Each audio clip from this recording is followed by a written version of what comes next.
All right. Welcome to OnlineMaths TV. My name is Jakes Anemo, and in this channel, we release new videos every day. But any of the days we fail to release a video, expect to the next day. Okay, yeah, we have polynomial equation on the 12th degree. And in other words, we are expected to solve for 12 roots, both the real root and the imaginary root. Okay, and so this is going to take a little while. Okay, but sit back, relax, even as we go into this. I will take time to explain every step bit by bit. Okay, to that end, if you are new to this channel, kindly subscribe, and when you subscribe, turn on the bell notification button so that you get notified whenever we drop our new video.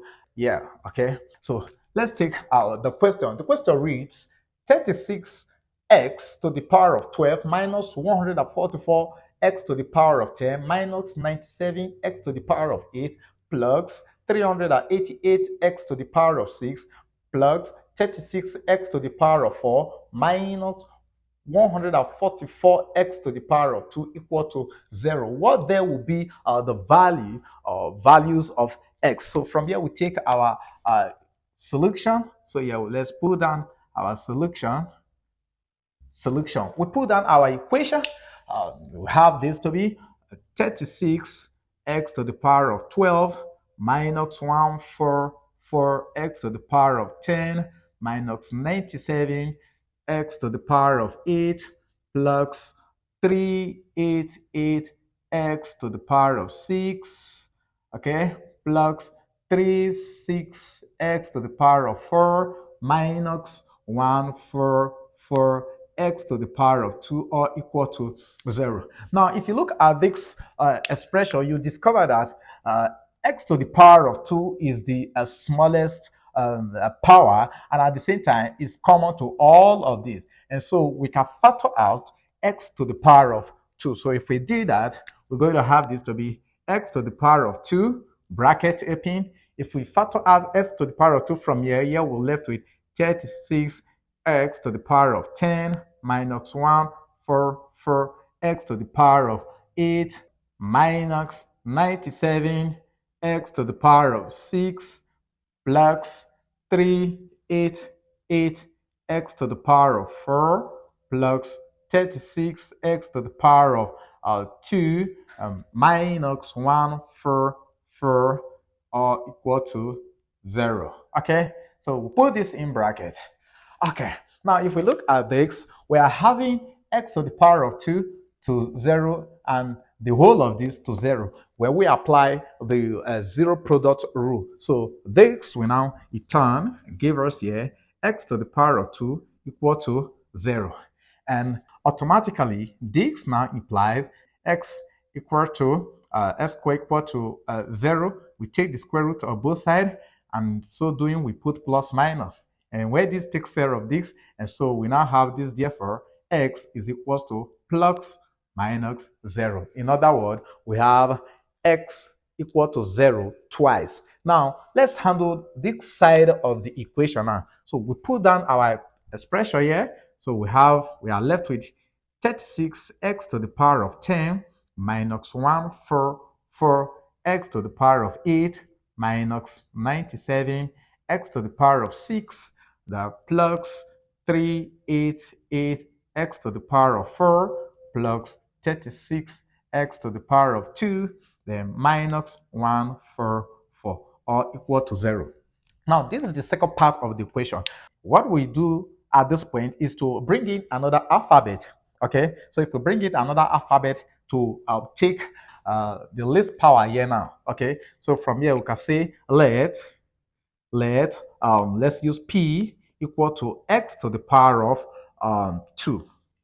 If we allow p to be s to the power of 2, s to the power of 10 will automatically become p to the power of 5. And so if we do that for every exponent here, we're going to have this equation to be 36 p to the power of 5 minus 144 p to the power of 4 minus 97 p to the power of 3 plus 388 p to the power of 2 plus 36 p minus 1 4 4 equal to 0. Very easy. Okay, now we've reduced the powers gradually to a fifth degree now. So what we do, the next thing we do here now is to look at the terms we have in here now. Here we are having 36. Here we are having 36. So we can bring this and this together. Here we are having 144. Here we are having 144. So if we decide to bring this together, then we're going to have something of this kind. So we have here 36p to the power of 5. We bring out this 36 again. So with the sign, which is plus or 36p, then here the minus 144p to the power of 4. Then we bring this other side, which is minus 144. Okay, here we are left with, here we have minus 97p to the power of 3. Then we are left with this plus 388p squared or equal to 0. Good. All right. At this point, we look again. We can put this in a bracket, put this in a bracket, and also put this in bracket. And so if we do that, automatically, we're going to have this in a bracket. We're going to have this and this in a bracket. Then we can equally have this and this in a bracket because this can go into this. Okay, once we put this in bracket, mind you, the signs will now change. This minus will turn to plus. The this plus will now change to negative. Okay, because if you use this minus to open up this bracket, it's going to give us the minus we have here now. Okay, sorry, we have here now. Okay, and also if you use this minus to open this, we're going to have this plus we have here now. Any confusion? No. Now we look at the terms in the bracket and see what we can factor out. Here we can factor out 36p. Here we can factor out 144, and here we can factor out 97p. So if we go ahead to do that, here is going to give us 36p bracket. Here we are left with p to the power of 4, the plus 1, close bracket, the minus, here we can bring out 144, and here we'll be left with p to the power of 4 plus 1, close bracket again. Then here we can bring out 97p. So we have 97p squared bracket p to the power of 1, then minus, here we are left with 4, okay, close bracket, or equal to 0. Very good. From here, you discover that what we have in this bracket is same thing what we have in here now. And so, according to the factorization method, we can take this and take these two outside here. So if we do this, we're going to have this to be, here we have p to the power of 4 plus 1, close bracket, bracket, your 36p minus 144, okay, close bracket. We're done with this. Then we come to this other side, minus 97p squared bracket p minus 4, close bracket, or equal to 0. Very good. So let's proceed from here and see what this in turn gives us. So let's proceed from here. P to the power of 4 plus 1, close bracket. There, here we have this to be bracket 36 p minus 144, close bracket, then minus 97p squared bracket p minus 4, close bracket, equal to 0. Now from here, we can factor out 36 from here. Okay, so if we decide to factor out 36 from this, so here we're going to have this to be p to the power of 4 plus 1, close bracket, 36 bracket. Here we're left with p, then minus, we're going to have 4, then close bracket, minus 97p squared, bracket p minus 4, close bracket, all equal to 0. Now, if you look at this, on this side, you have p minus 4. Here we have p minus 4. So we can further factor out p minus 4 out here. So if we do this, we're going to have here p minus 4, close bracket. Then we have here, we are left with 36 into p to the power of 4 plus 1, close bracket. Okay. Then we now have this to be minus 97p squared. Okay, we put this in a square bracket, put this in a square bracket, or equal to 0. We rewrite this, okay? So if I simplify this, I can rewrite this 97 as, we have this to be p minus 4, close bracket, then into a square bracket, 36 into bracket p to the power of 4 plus 1, close bracket, then minus 72, okay, 72p squared minus 25p squared, or into a square bracket equal to 0. Because minus 72p squared minus 25p squared will give us minus 97p squared. Okay, having done this, we look at this. Let's go ahead to open this bracket we have in here now, okay, so that we can manipulate the quantities here with what we have in here. And so if we do that, we're going to have this to be p minus 4, close bracket, the bracket open, 36p to the power of 4 plus 36 minus 72p squared minus 25p squared, close bracket, or equal to 0. All right, we look at this again.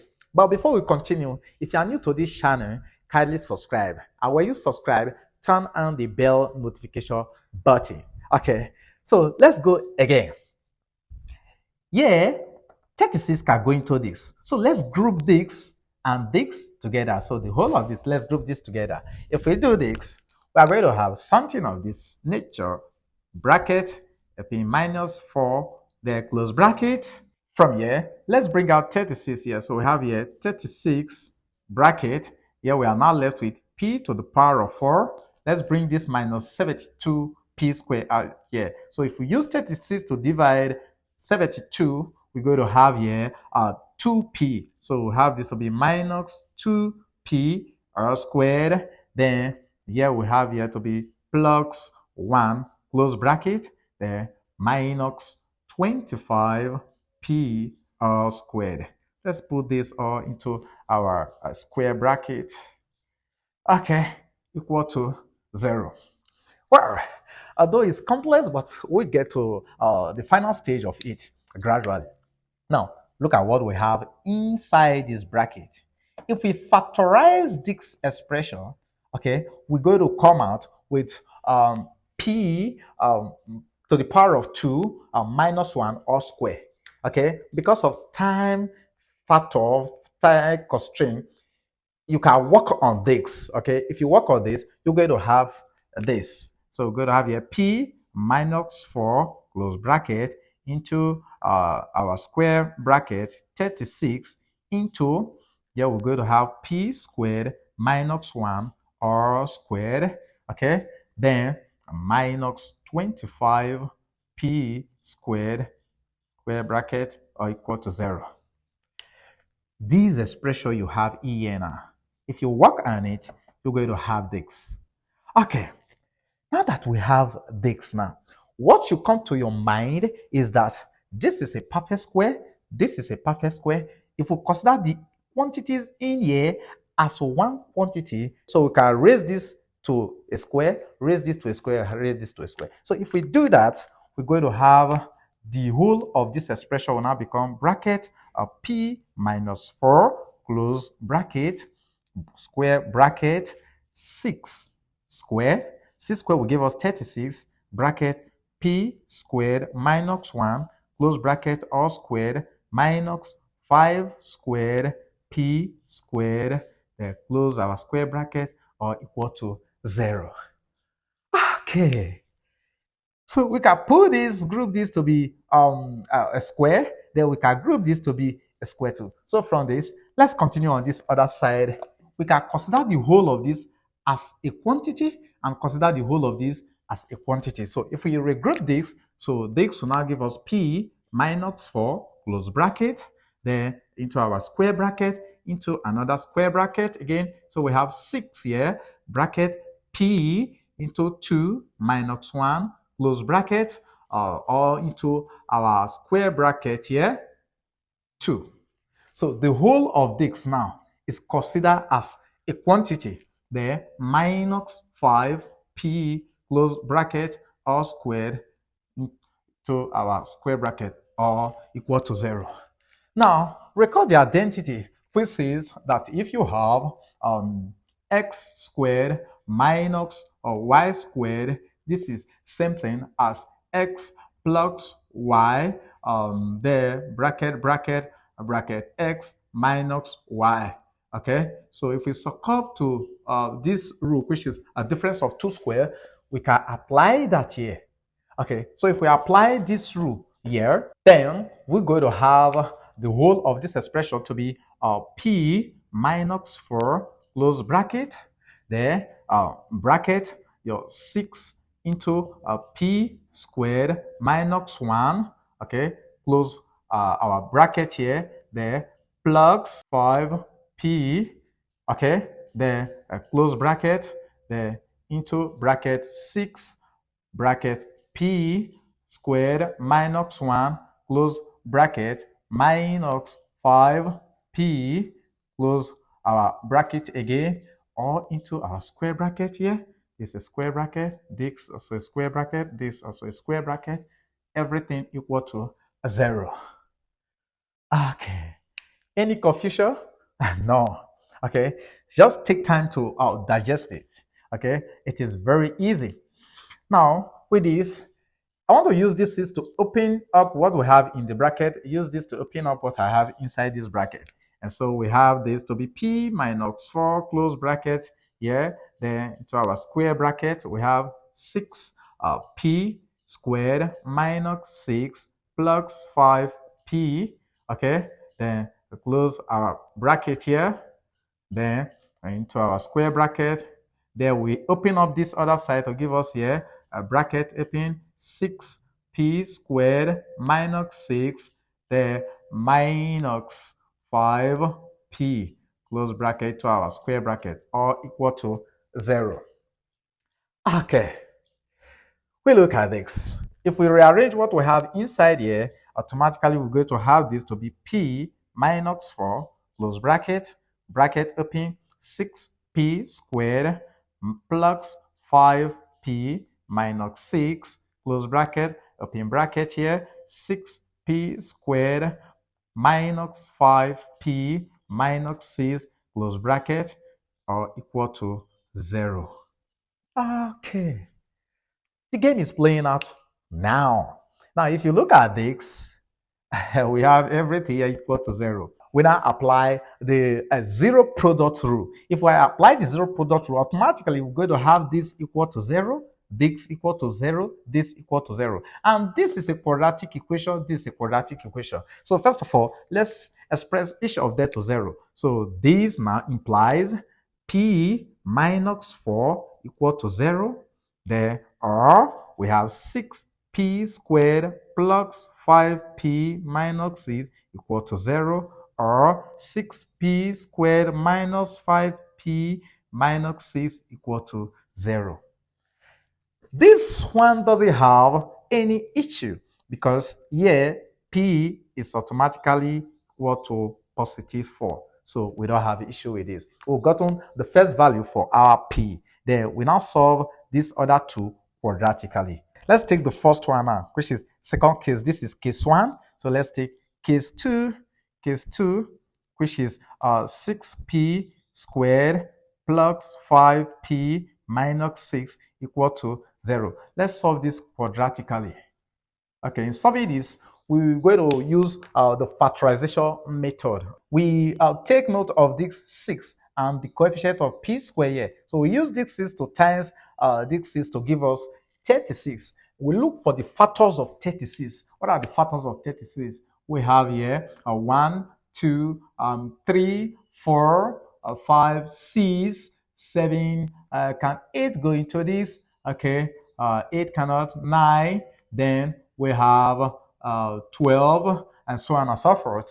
And so, out of these numbers here now, we look for two numbers that where we multiply will give us minus 36, added together will give us plus 5. So from these, we're going to take the two numbers we fall within 4 and 9.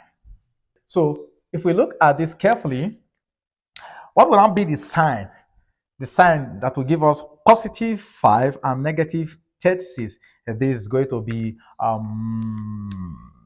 plus 9 and minus 4.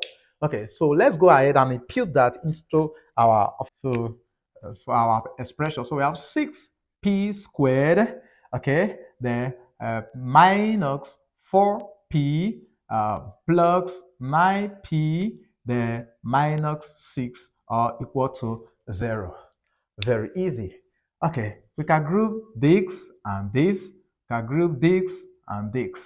So what is common to the first bracket is 2p. So we now have this to be 2p into this. This will give us 3p minus, here we're left with 2, close bracket, plus what is common here is 3. So we have 3 bracket. Here we're left with 3p, and here minus 2 are equal to 0. So the terms we have in the two brackets are now the same. So what we do, we take one of them and take these two that are outside. So if we do that, we're going to have this to be your 2p plus 3, close bracket, bracket 3p minus 2 equal to 0. We apply the zero product rule again. And so we take this to 0, we equate this to 0. So we have 2p plus 3 equal to 0, or we have 3p minus 2 equal to 0. On this side, we're going to have this to be p equal to, this will give us minus 3 all over 2. Or this one, we're going to have this to be, send this to give you p all over 3. All right, so these are the two values we have from our first quadratic equation. We go ahead and solve for the second quadratic equation, which is this other guy here now. Okay, let me read it out here. This other guy. So let's write this other guy, which is case 3. Case 3. Case 3. Okay, case 3. We write out our equation, which is 6p squared minus 5p minus 6 equal to 0.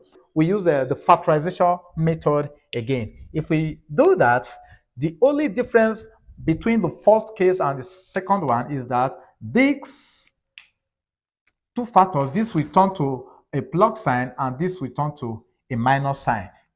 Okay, so if we impute this into our expression again, we're going to have this to be 6p squared there plus 4p minus 9p minus 6 equal to 0. Good.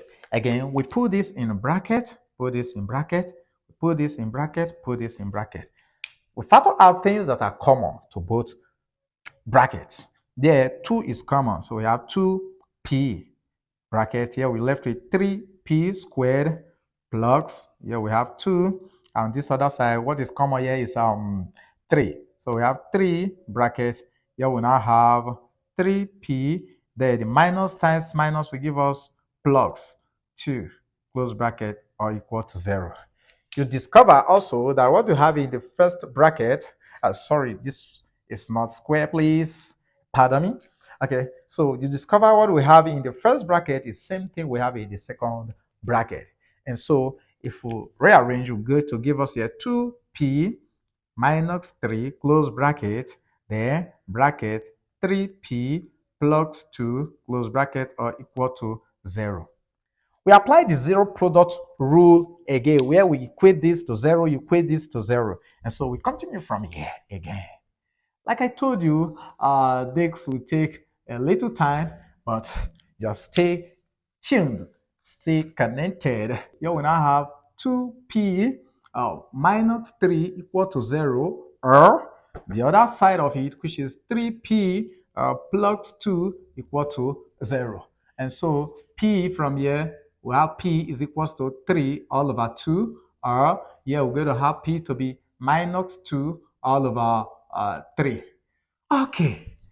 At this point, let's go ahead and bring out all the possible values, all the values of p we have calculated for. Okay. But before we go into that, if you are new to this channel, do not forget to share what you're seeing right now, what you're learning right now with your friends, with your colleagues, and others who need this knowledge. I know you will do that because I believe in you. Okay. So therefore, in all, so therefore, our p, the first value of our p, we got it to be 4. The second one of it is minus 3 all over 2. The other one of it, we have 2 all over 3. Then we have this new one we just calculated again now. We have this to be 3 all over 2. And the last one we have minus 2 all over 3. These are the 1, 2, 3, 4, 5 possible values for our p. But if you recall, at the beginning, we don't have the letter p. Okay, it is x we have over there. And so we now recall where we said let p equal to x to the power of 2. Okay, so from here we can now say recall that we said p equal to x to the power of 2. So if we work on this, we now take the first case, then when p, we say when p is equals to 4, so we have this to be x to the power of 2. What do we do here? We take the square root of both sides. So we're going to have this to be x squared to the square root equal to your 4 to the square root of 4. And immediately we introduce our square root, we introduce a plus minus. Okay, and so this we go with this, then we are now left with x equal to your plus minus 2. So we've gotten another value for x. We enclose this. Then we look for the second one when p is equal to minus 3 all over 2. P equal to minus 3 all over 2. This is equal to x to the power of 2. Again, we take the square root of both sides. So if we do that, we're going to have this to be x squared, or to the square root, equal to the square root of minus 3 all over 2. Okay, now we have our plus minus x, but remember the identity which says, but before that, let's proceed on this other side. Okay, let's continue on this other side. Remember the identity which says that imaginary number I is equal to the square root of minus 1. So if we bring this identity here, this expression will now becomes, we're going to have this to be, erase this, we're going to have x, and this we leave. So we're going to have x equal to your plus minus the square root of 3 all over 2i. Okay, it's our I. All right, so we've gotten another values for our x. We take the next one of it, which is p equal to 2 all over 3, which is equal to x to the power of 2. And so we have x squared square root equal to the square root plus minus of 2 all over 3. Again, this and this will leave. So we're now left with x equal to your plus minus the square root of 2 all over 3. Okay, we've gotten another value for x again. Okay, we look at the third one. Sorry, the fourth one says that P equal to your 3 all over 2, which is equal to x to the power of 2. So we have x squared square root equal to the square root plus minus of 3 all over 2. This will leave. So we now have x is equal to plus minus the square root of 3 all over 2. We've gotten another values for our x again. Then we take the last one, which is we have p equal to minus 2 all over 3, which is equal to x to the power of 2. Okay, so from here, let's proceed and solve this here. All right, so we take the square root again, square root of both sides to give us here the square root of this. Then we have plus minus the square root of minus 2 all over 3.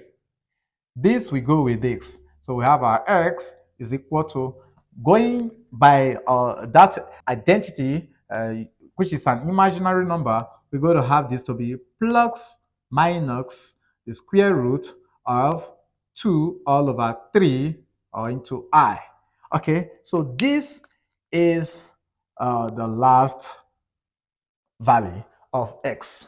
Now, we want to check if we have up to 12 roots, because the polynomial equation is a 12-degree polynomial. Okay, so let's bring out all the values and also bring out the real roots and also the imaginary root. And so the first one we calculated for was x equal to plus minus 0.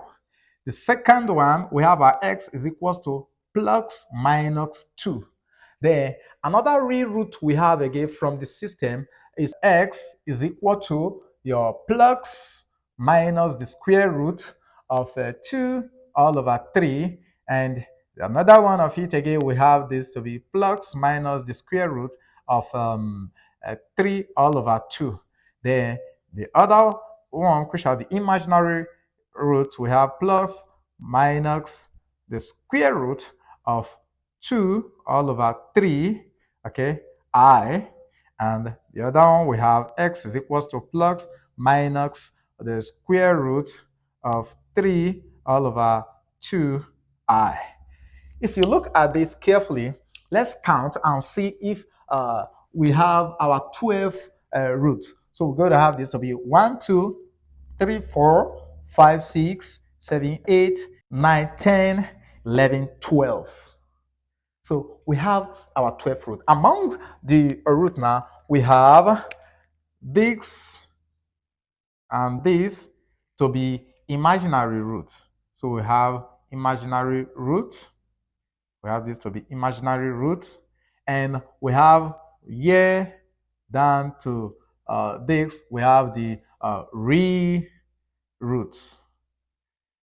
Okay, so this marks the end of this a great polynomial equation challenge. If you have learned something good from this polynomial challenge, give the video a thumbs up, okay, and also drop a comment in the comment section below. Okay, you have a better way of solving this. Okay, utilize the time, then also drop it in the comment section too. If you love what is going on, then do not forget to share with family and friends, maybe who need this knowledge of mathematics. Thanks for always be there. Remember, Jakes loves you so much, and also all of us at OnlineMaths TV love you so much. Why? Because you are always there. Bye for now.